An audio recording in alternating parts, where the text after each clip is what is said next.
Hey friends, welcome back to Homestead on a Prayer. It's a cool but beautiful sunny day today. Early spring.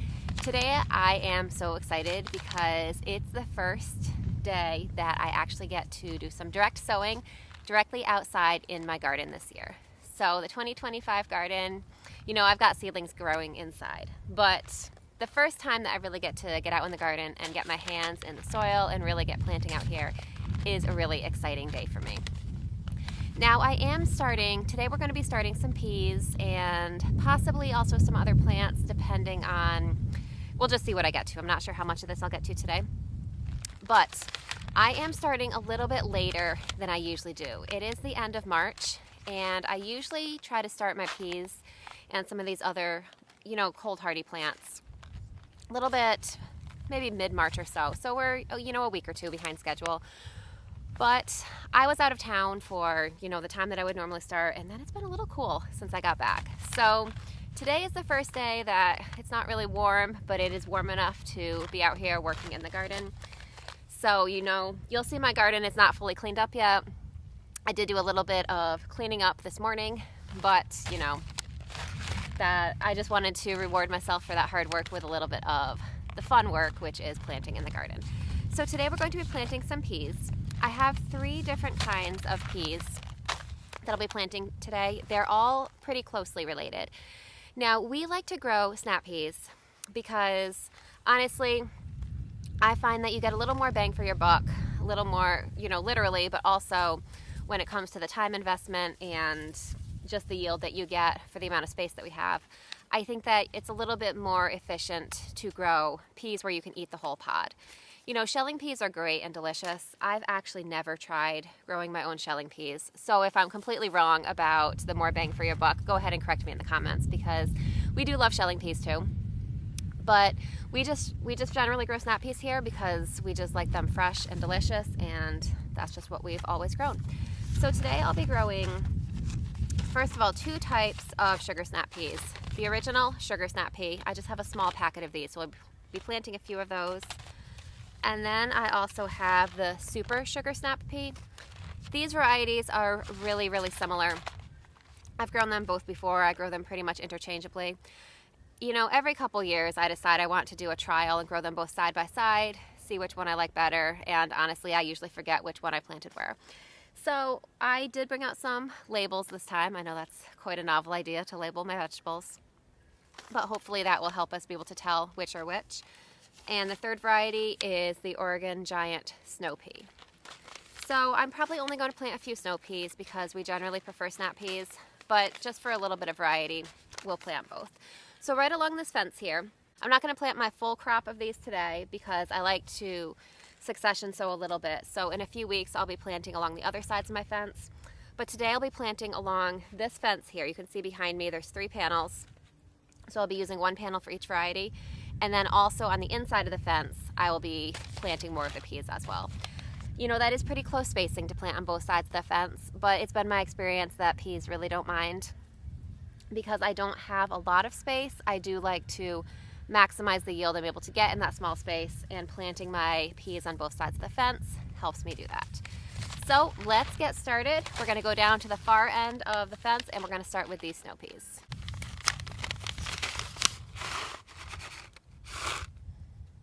Peas are one of our favorite things that we grow in the garden because, fresh peas are delicious and unlike anything that you can get at the store. They're also really easy to grow and they offer a really early yield. One of my favorite things about growing peas is that I can plant them, out when, my tomatoes and peppers are just barely started inside. And those would not be able to handle the kind of temperatures that we have out here right now. Here in Connecticut, I'm in zone 6. We'll still be getting freezing nights for a little while now. Peas can handle a little bit of frost, a little bit of cold nights. A lot of other garden plants cannot. So I love being able to plant these so early in the season. So these peas here, I'm just going to space them out along the fence, probably about 2 inches apart or so. As I said, I find that peas don't really mind pretty close spacing. And because they'll be growing mostly upright and they're not really a, bushy branching plant, I find that pretty close spacing works really well. So I'll be planting I'll be planting a row of peas along the inside and the outside of the fence, both about 2 inches apart. So the easiest way for me that I find is just to poke a little hole in the soil and then drop the pea into the hole and brush the soil back on top. So peas like to be planted about 1 inch or 2 deep. You can see that these seeds are quite a bit larger than a lot of other seeds that we may grow in the garden. And so because of that, they require a little bit deeper of a planting depth. They also need quite a bit of moisture to germinate.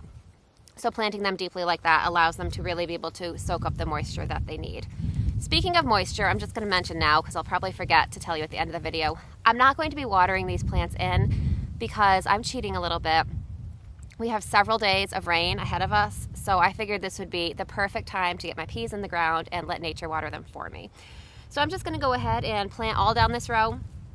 Just like I showed you, I'll just make about a 1.5, 2 inch divot with my finger and drop the peas right in on top of it. You'll also notice that I'm not wearing gloves, so my hands are pretty much going to look like this by the end.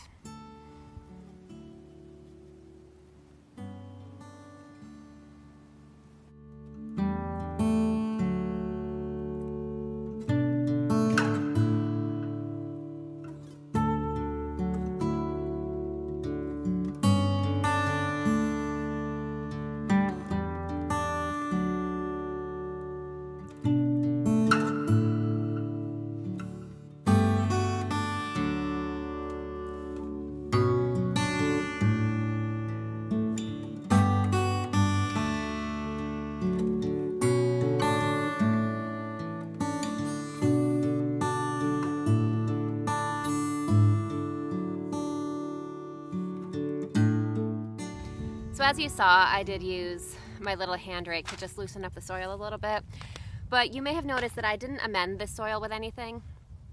This is a pretty rich soil to start with, but over the years I've amended it with compost. But peas don't require a lot of nutrients to grow. Now, that's not to say they don't require any, but with this soil here, I'm pretty confident that I'll get a good harvest like this. Peas, being legumes, actually have a relationship with certain types of bacteria in the soil, and basically what those can do is they allow the plants to basically draw nitrogen out of the air and put it in the soil in an accessible way so that these peas can get the nitrogen that they need to grow, from the air, from the bacteria from the air, rather than relying on whatever nitrogen is already in the soil. So because of that, peas actually enrich the soil that they grow in rather than taking from it like many other plants do. So peas are, they're just a great plant to grow for the health of your garden as well. So I'm just going to go down the rest of this row and plant the rest of my peas, and I'll meet you back here when we're done.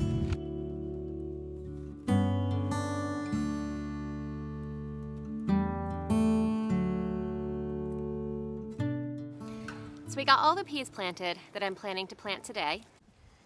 So all along the fence there, we got the peas planted on both sides of those 3 fence panels. So as I said, that won't be all the peas that I plant this spring, but that will be, that's probably a little less than half of the peas that we're going to grow. But I always like to get some off to an early start and then plant some a few weeks later just to extend the harvest a little bit. So that's all the peas that we are going to plant for today. In this bed right next to me here, I am planning to plant some lettuce and some other greens. I always like to plant some of these nice and early and get a nice early head start on the season.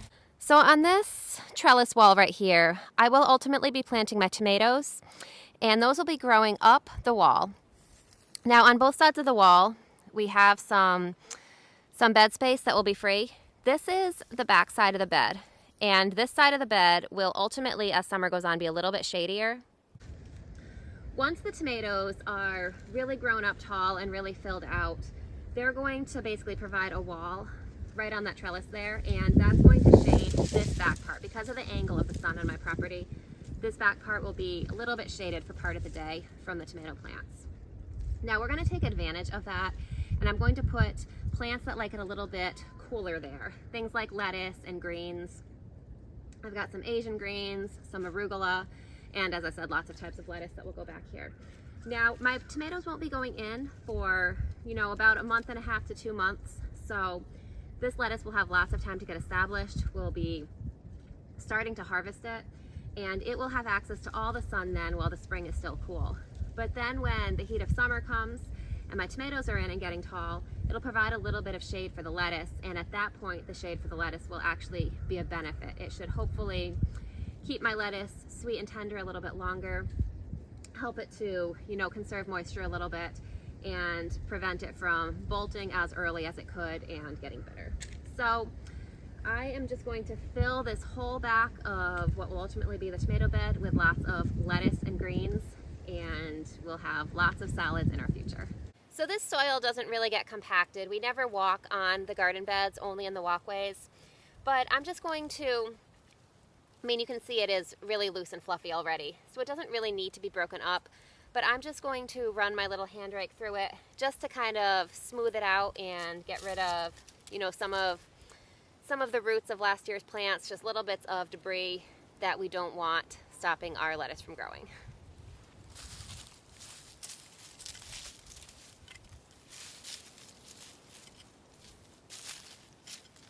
Honestly, the soil is so fine, I probably don't even really need to do this. I can probably just go ahead and smooth it with my hand, so I think I'm just going to do that instead.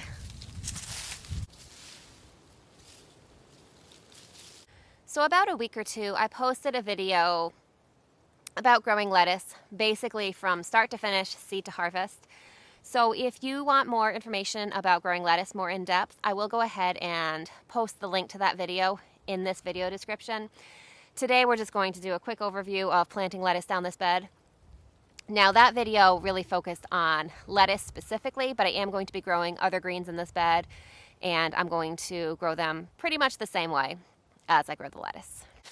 So you can see in my little lettuce container here, I have lots of different kinds of lettuce that I like to grow. So today, we'll see how many we get planted. I've got Merlot lettuce, I've got super red romaine lettuce, butter crunch lettuce. Now some of these are known as leaf lettuces and some of them are more traditionally heading types of lettuces. We are probably going to harvest all of these as leaf lettuces, even the ones that are romaines or butterheads, something like that. I just find that that's what works best for us. That's what we like to eat. So we'll be harvesting them as baby leaf lettuces for the most part. You know, maybe some will grow to a full-size head, but that's not usually how I grow my lettuce. So freckles, romaine lettuce, we've got outrageous. You can see I like to have a big variety of lettuces. And because I got black-seeded Simpson here, this is one of my favorite lettuces for early spring. And butter crunch that I mentioned before, this is my overall favorite lettuce. So I will go actually through most of these seed packets as the season goes on, because I'm going to be continuously sowing lettuce to get a continuous harvest. And then again, when we get close to the fall season, I'll be planting out a large lettuce crop again. So, you know, even though I have so many packets of lettuce seeds here, we will go through a lot of these as the season goes on. So we'll start down here in the end with this black-seeded Simpson lettuce. I'm just going to make a little furrow with my hand. And then, as I said in that video, I do plant my lettuce seeds pretty thickly. So I'm just going to take, maybe not quite that many, that's quite a few seeds. Maybe this many seeds, and I'll just scatter them down the furrow and just let them grow.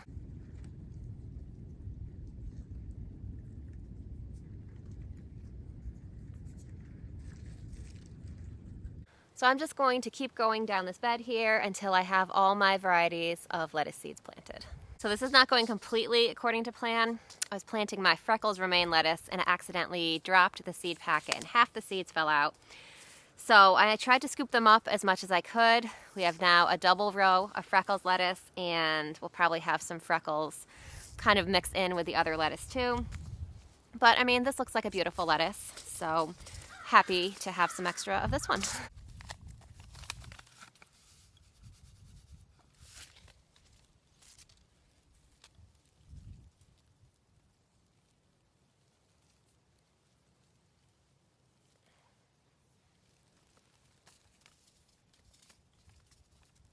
So we got this whole side of the bed planted with lettuce and a variety of greens. So I'm looking forward to enjoying some really good salads as the season goes on. So we've got black seeded Simpson lettuce, ruby red leaf lettuce, freckles lettuce, we've got our double row there, super red romaine lettuce, butter crunch, outrageous bib butterhead lettuce, merlot lettuce, and then we've got 3 types of arugula. The first is slow bolt arugula.